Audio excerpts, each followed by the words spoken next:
Hello and welcome to tonight's webinar on how to engage your project stakeholders. Welcome, my name is Karen Cherrett and I am a project manager and change manager, and I am the owner of the Project Management Insights website, where you will find lots of information and resources for you as a project manager to support you to be more successful. So tonight's topic, I think stakeholders are people that we often perhaps underestimate and don't consider enough on our projects. And so what I wanted to do was talk to you about the importance of stakeholders and then how to engage them, some tips and ideas for engaging them. So let's dive into this webinar. So what I'm going to cover tonight is to ask you the question, have you identified all of your stakeholders? Maybe you have and maybe you haven't. So we're going to do a check-in on that first. Then we're going to look at why stakeholders are important. And of course, then the topic of ways to engage your stakeholders. And lastly, I want to talk about stakeholders being individuals. I think oftentimes we might forget that they are individuals with individual preferences and individual needs, and how that impacts on the way that we engage with them. So let's dive in and get started. So one of the important things, and the most important things that you can do on your project, is to identify all of your stakeholders. Stakeholders, it's interesting, I went to the dictionary to have a look at the definition of a stakeholder. And a stakeholder, according to the dictionary, is a person with an interest or concern in something. So these people have an interest in what you are doing. They are concerned by what you are doing, or they are impacted by what you are doing. And so this is a worthwhile definition when you consider the people in the broader context of your project. Who are the people that have an interest in what you're doing, and have you captured all of them? Who are the people that are going to be concerned by what you are doing, and have you captured all of them? And who are the people that are going to be impacted by what you are doing, and have you captured all of them? The one thing that it's valuable to do when you consider this definition of a stakeholder is to capture on a list the people who first come to mind when I talk through these three interest areas. And don't be concerned about having too many people on your list. So let's go back and have a look again. Who will have an interest in what you are doing? Who is going to be concerned by what you are doing? And who will be impacted by what you are doing? So if you take those three groups and you capture your list, and it's just a list of people that you're aware of, first up, that have those particular interest levels in your project, then you are going to be on the right track to ensuring that you have all of your stakeholders involved in your project.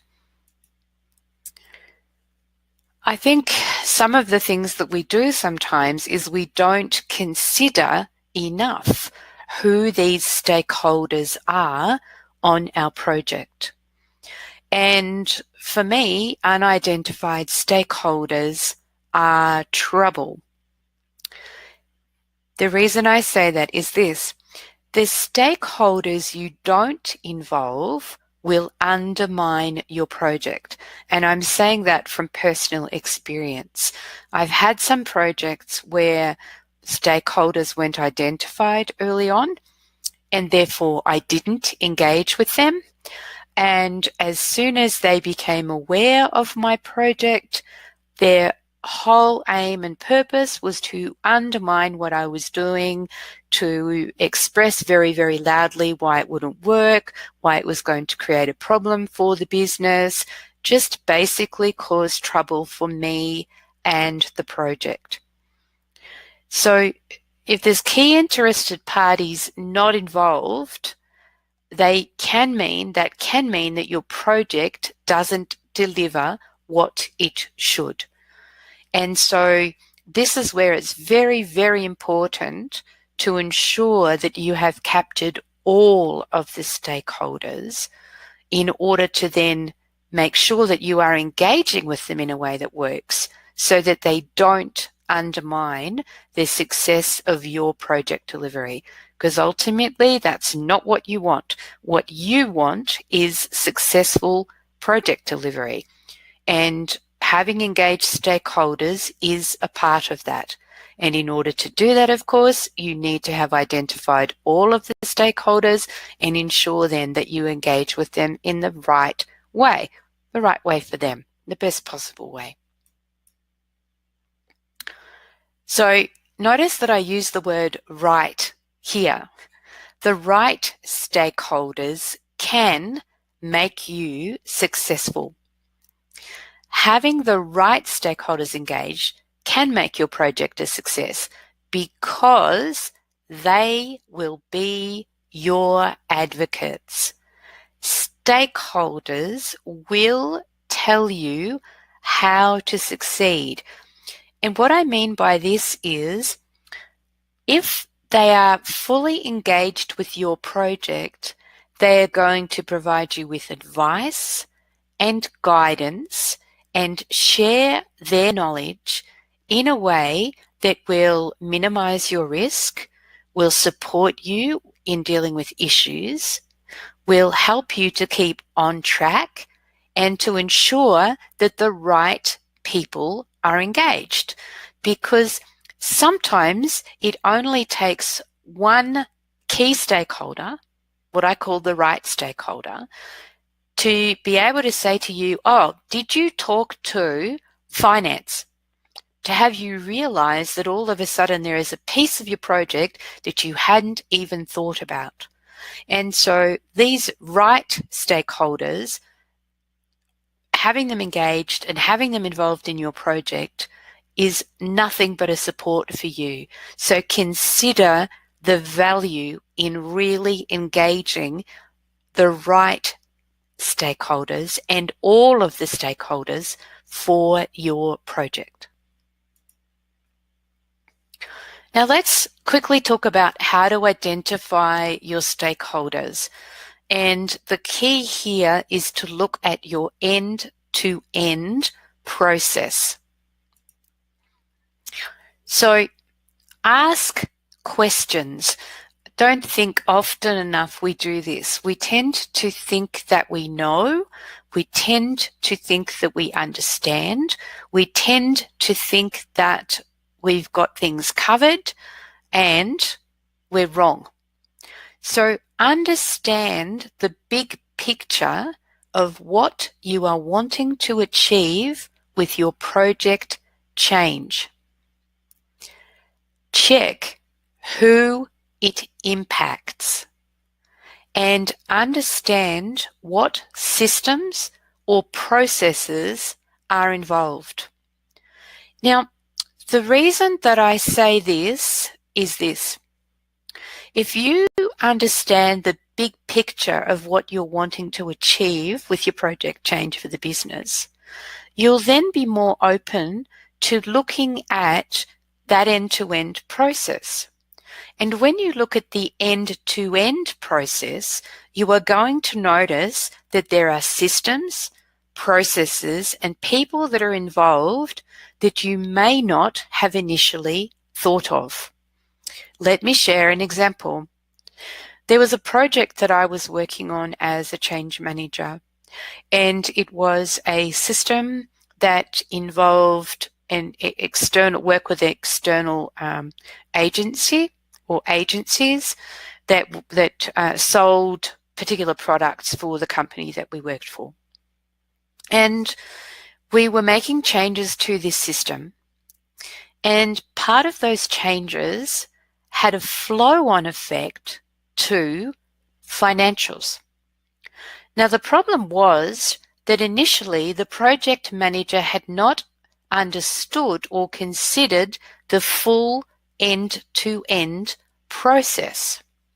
And so she hadn't understood or considered that finance was a stakeholder in the change that she was implementing for her project. So 3/4 of the way through the project, all of a sudden, someone identified that the change that was happening in the system would have an impact on invoicing. Someone yelled, and all of a sudden there was a need to go and find out what this meant. And so I went with her to try and identify the stakeholders or areas within the business that were going to be in finance that were going to be impacted by this change.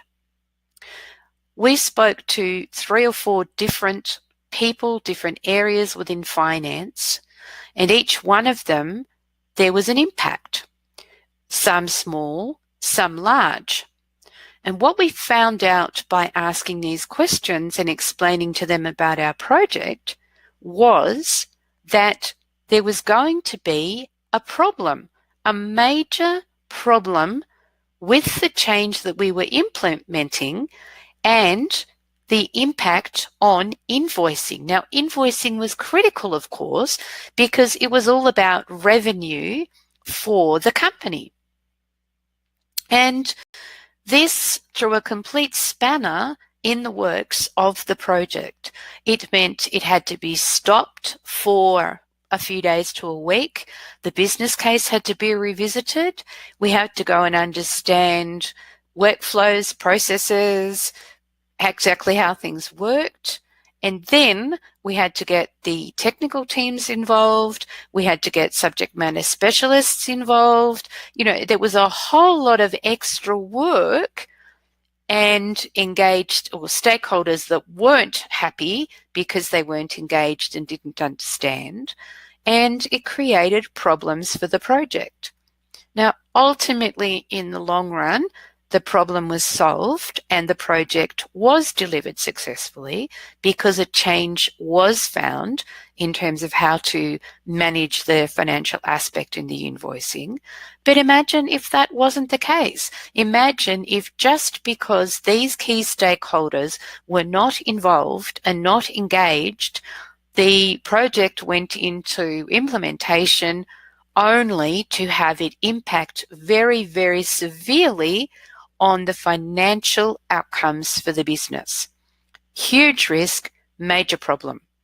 So it's very important that you look at the big picture, understand who will be impacted by the changes that you are wanting to implement for your project, understand the systems and the processes that are involved, and if you do this, you have a better chance of finding out and understanding who the stakeholders are, all of the stakeholders that are going to be impacted, people that will be concerned about, or people that will have, want to know about your project and the way that it's operating and what's going to be the outcome.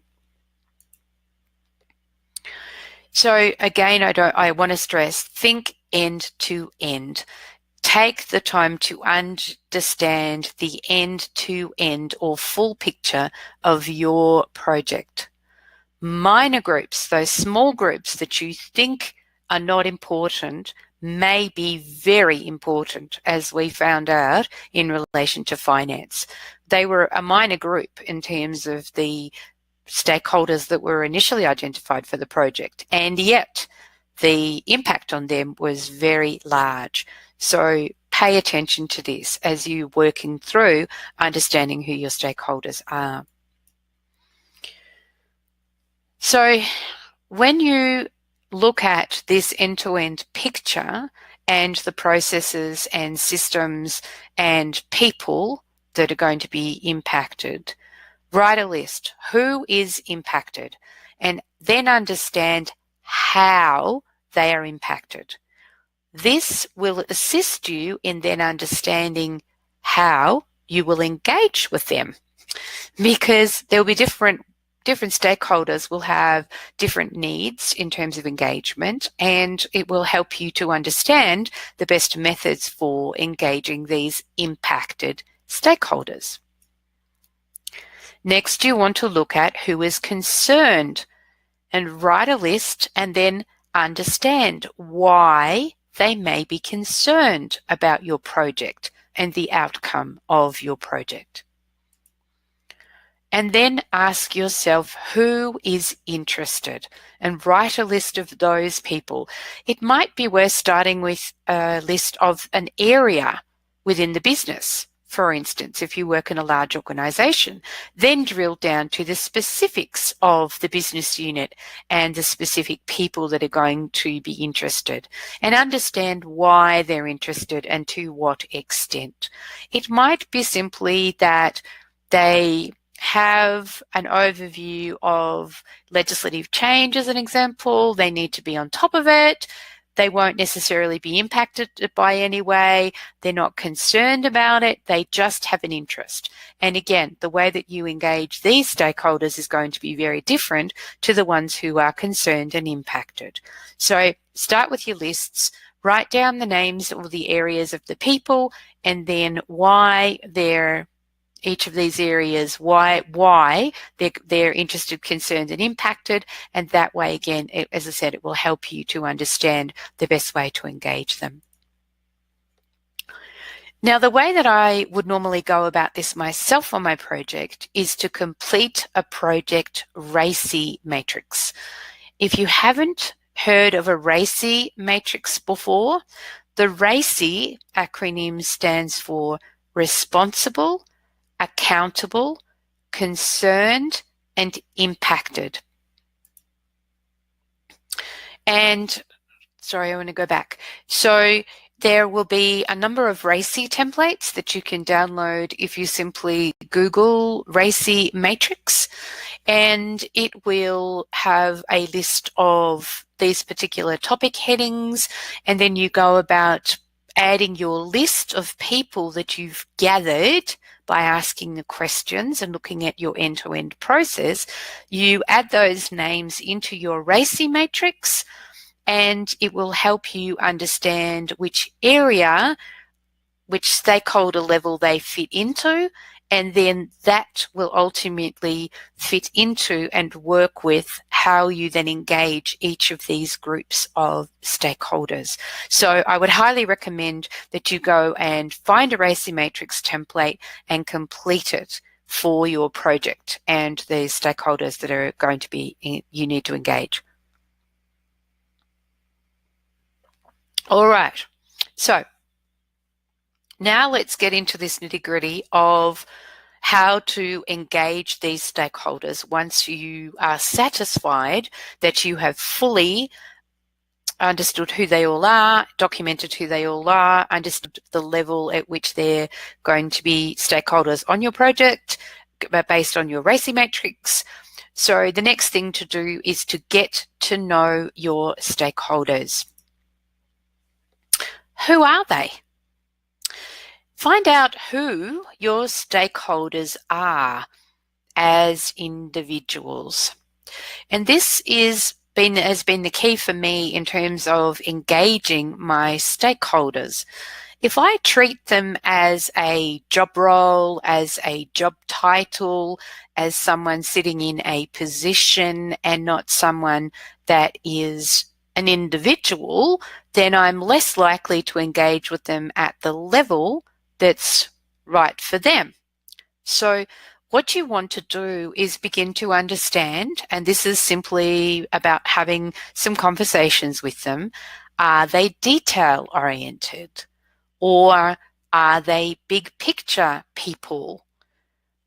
Are they messengers to people higher up? So do they take in information and then distribute it? So the more detailed information you have about each of your stakeholders on your RACI matrix, as I said, the easier it's going to be for you to then understand how you might engage with them. Understanding them as individuals is the key to engaging them. So when you understand them, you will be more able to give them what they need, because ultimately the best way to engage with them is by meeting their need. So if you have a person that's very detailed oriented, that's one of your stakeholders that's going to be impacted, they are going to want a lot more engagement and a lot more information from you than would a person that was a big picture person that's just interested in what your project's going to do and the outcome. So these finding out about the individuals and how what their method of taking in information is, as I said, it's going to be the best thing to support you to understand the best way to engage them and give them the right information about your project, or get the right information from them in relation to things that you need on your project. And it is a two-way thing. Oftentimes, and specifically on the RACI matrix for the accountable and concerned people, you will want to have two-way dialogues with them, because they will be people that will likely be delivering things to you, or they will be monitoring risks, or they have a higher stake in the whole project outcome as stakeholders. And so understanding them and understand how you can give them what you need is going to be very, very valuable in terms of creating a strong relationship with them and ensuring that you have that two-way dialogue. Understanding them is the key to engaging them, as I've already said. The more you give them of what they need, the more engaged they will be. And I can't stress this enough. The more you give them of what they need. Now, in order to give them what they need, you need to understand what they need. So this is about the relationship that you have with them and creating a strong relationship with them right from the start. And that's about engagement right from the time that you start your project and you go looking at who the stakeholders are when you look at that big picture. Because the more engaged that you are with them at the start, the stronger your relationship at the start, the more likely they are to tell you what they need. And as I then said, the more engaged they will be. So set up that strong relationship, because it's going to be the best thing for you and your project, the likelihood of success of your project delivery down the track. Excuse me. All right. Talk to them. Talk to each stakeholder and ask them how they want to be engaged. I know it seems like a stupid thing to do, or a pretty, you think, simple thing to do, and yet most people that I have worked with have not thought about it. They've not thought about asking their stakeholders directly, what is it that you need or that you will want from me in order to be comfortable that you've been engaged on my project? And that's exactly what you ask. What do you need from me in order to feel engaged on my project? They will tell you. They will be very, very clear, and you will get a clear understanding of whether that's detailed information, whether that's big picture information, whether that's frequent information, whether it's infrequent information. Like, you will get a very clear understanding. So ask this question. Have the conversation. It's very, very valuable. Remember that your stakeholders are individuals. Find out what's important to them.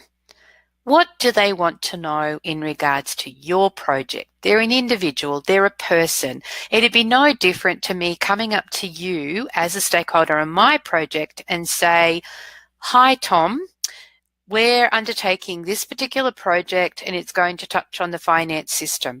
So what I want to understand is, what are you going to need to feel comfortable in relation to my project? Tell me the level of engagement and information that is going to work for you." Wouldn't you answer the question? I'm sure you would, because you're going to have a set of questions yourself. You're going to have a level of information that you're going to want to feel comfortable, and you're going to want to know that things are actually working and not going to cause a problem for you and your area within the business. So treat your stakeholders as individuals and ask them what is important for them. It's the best thing that you can do, and it will support you in setting up a strong relationship with your stakeholders, which is very, very valuable when you are managing a project. Now, the other thing to remember is that most of your stakeholders on your project have jobs too. Your project may not be the most important thing for them. And so be mindful of their time. If you can give them a succinct update in 15 minutes once a week, do it. Don't book an hour meeting in the calendar of someone that is very, very busy, especially when they are only an interested party in your project. It's unnecessary. So be mindful that these people are not working full-time on your project. They do want to be engaged, and they have jobs that they need to carry out. And so give them the information in a way that's going to work for them. If you are going to be wanting their time, as I said, be efficient with the use of their time. They will appreciate it.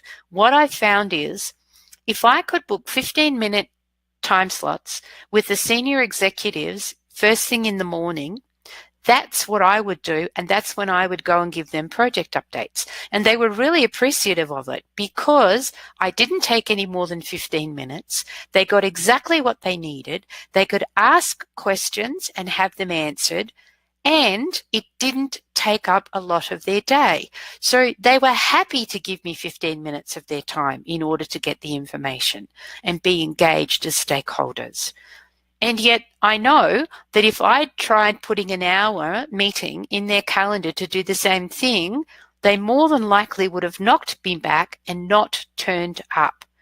So be clever about how you engage with your stakeholders, being mindful that they already have jobs, they're likely to be very busy, and think about and consider the level of engagement and therefore the amount of time that you might need in order to give them the information that they're wanting. Your stakeholders are also individuals with individual preferences in the way they like things for them. Remember that. It will make life easier. Case in point, I had a key stakeholder on my project who didn't like reading briefs, documents, reports in a report format. What he wanted was a very short presentation.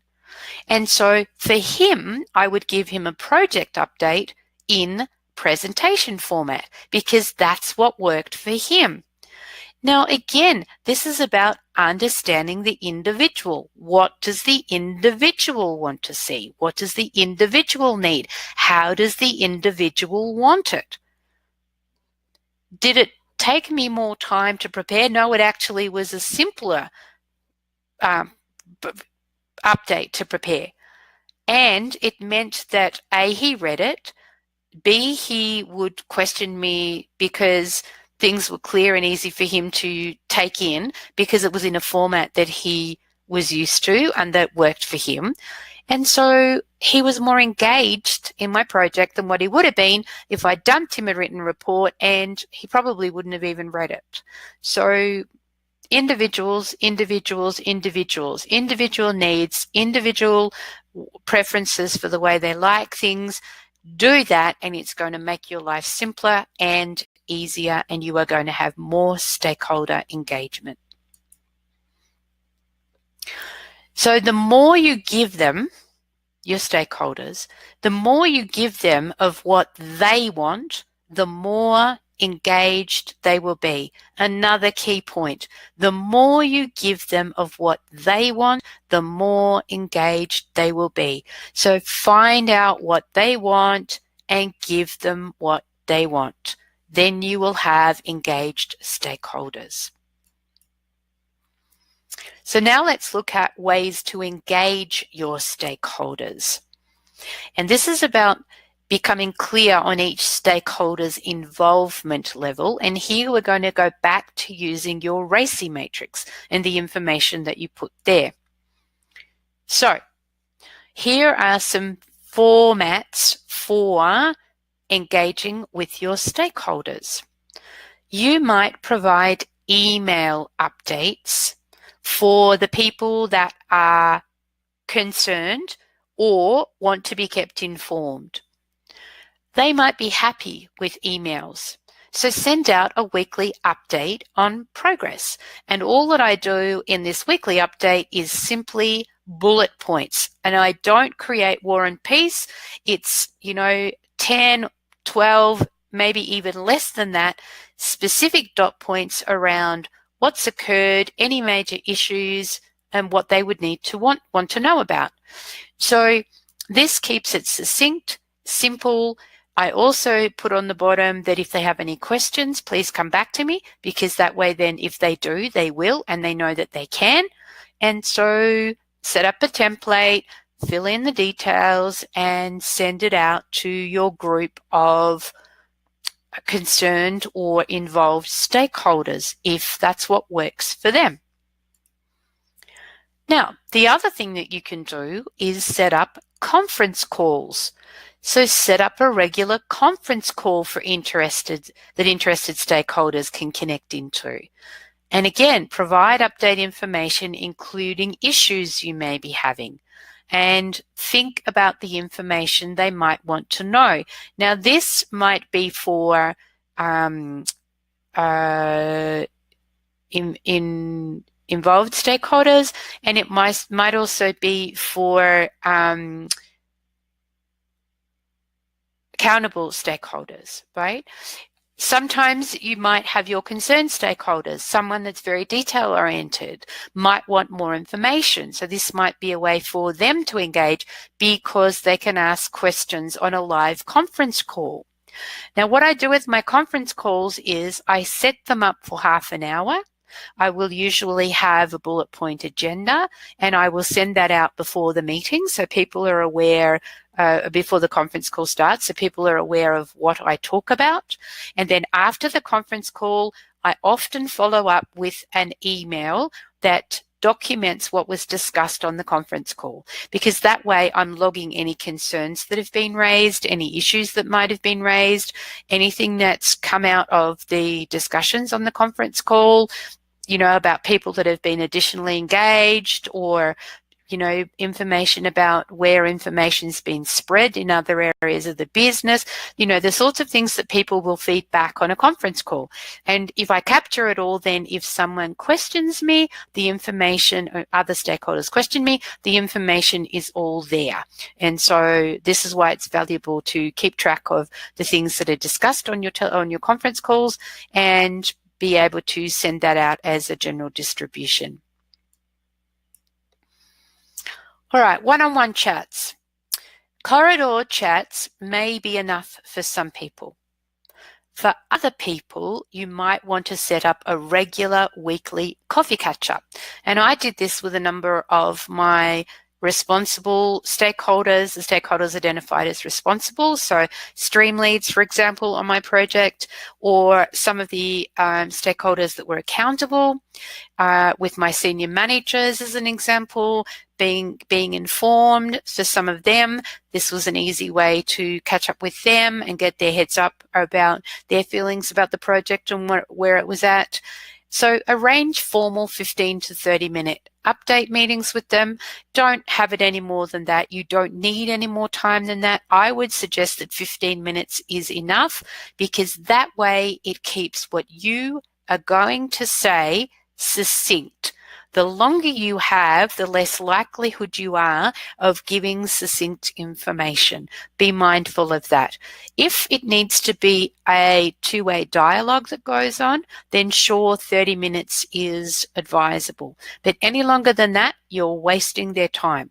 So keep them to 15 to 30 minutes and set them up regularly, and you'll find that the value's there, because you will be engaging at a level that the people in this space are happy with. And then remember, it goes back to individual needs in terms of what they need and how they need the information.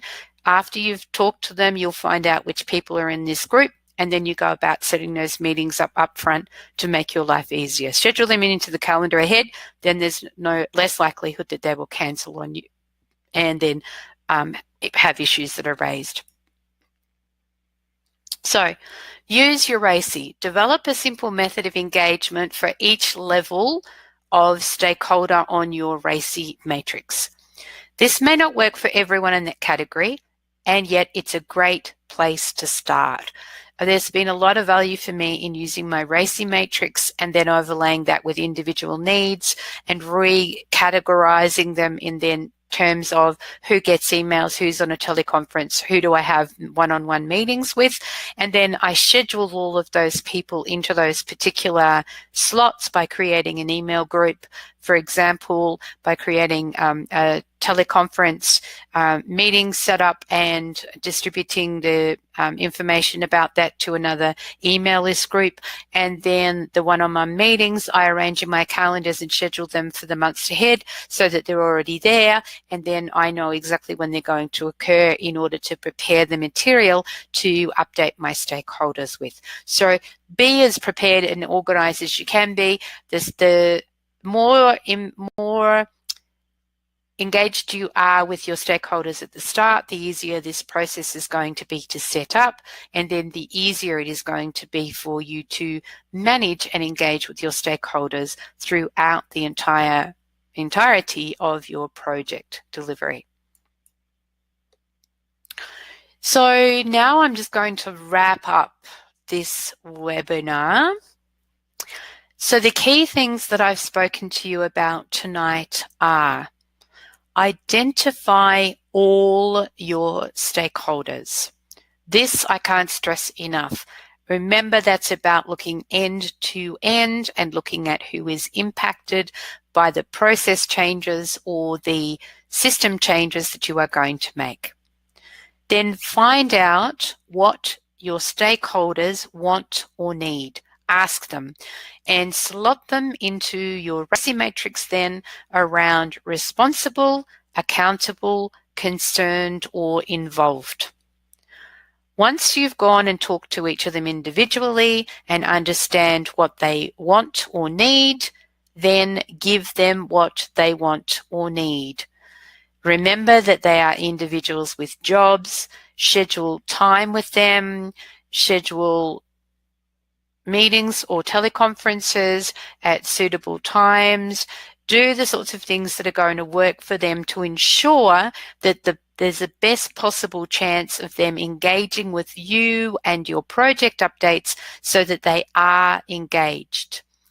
Now, if we talk about business stakeholders, these are often people, there are going to be some subject matter experts that are in your stakeholder group.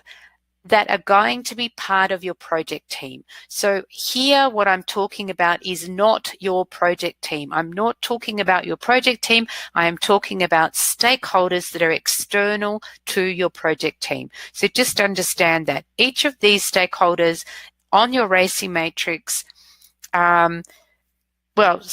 so some of the people on your RACI matrix are going to be the people on your project team. The people that are accountable, as an example, for outcomes are going to be the stream leads on your project team. So they need to be engaged with in a very different way to your external stakeholders that are in the broader part of the business. And of course, being part of the project team, you will have a different level of engagement, a different level of information sharing. Those people will be part of stream meetings. They will be part of your project team meetings, project update meetings, risk meetings, standard project stuff. So they're going to be engaged in a bit different way.